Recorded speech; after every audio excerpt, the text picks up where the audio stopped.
Je donne la parole à Emmanuel Coblence pour le groupe Paris en commun.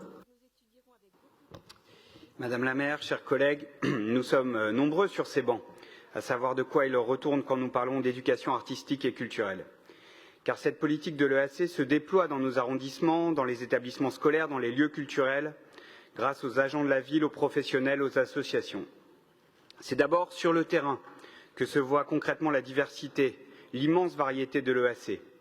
D'expérimentation en atelier, de visites guidées en dispositif artistique complet, l'EAC à Paris n'est pas un bloc monolithique ou standardisé, c'est plutôt une multitude d'initiatives au travers des mondes de l'art, de modes d'agir et d'apprendre, de projets pédagogiques. L'EAC à Paris n'est pas un continent, c'est un archipel.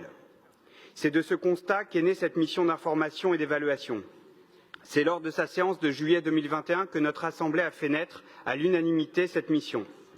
Je souhaite ici remercier le service des élus du Conseil de Paris pour leur rigueur et leur aide si précieuse tout au long de nos travaux, l'ensemble des membres de la Commission pour leur implication et les échanges, et plus particulièrement la présidente de cette MIE, Nathalie Macquois, et sa rapporteure, Catherine Hiblet, pour leur organisation, leur écoute, leur esprit collaboratif au moment de rédiger des préconisations communes.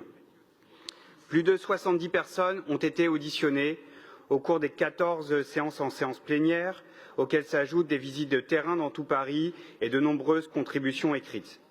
Les auditions et visites ont permis de faire le constat de la grande variété des disciplines et des expressions artistiques à l'œuvre, des types de projets développés, résidences d'artistes, projets pluriannuels, interventions hors les murs, etc.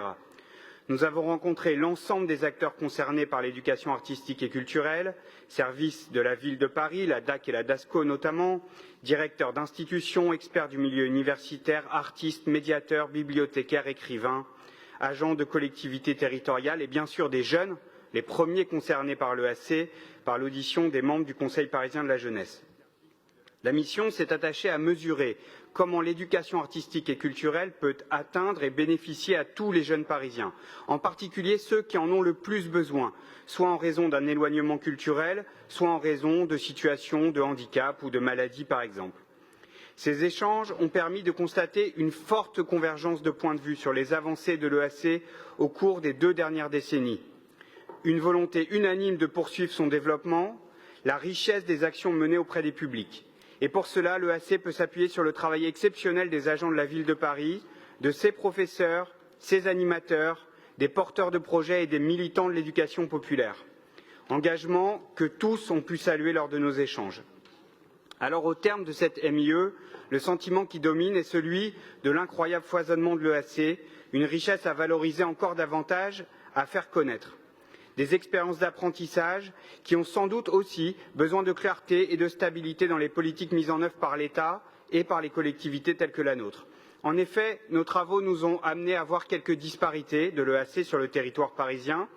Les établissements scolaires, les porteurs de projets, les enseignants et les familles ont aussi parfois des difficultés de mobilisation et d'identification des offres. Leur mise en place sur le terrain peut parfois manquer de clarté. En s'appuyant sur ces constats, nous avons travaillé ensemble pour faire émerger des propositions ambitieuses et consensuelles pouvant faire l'objet d'une mise en œuvre très concrète.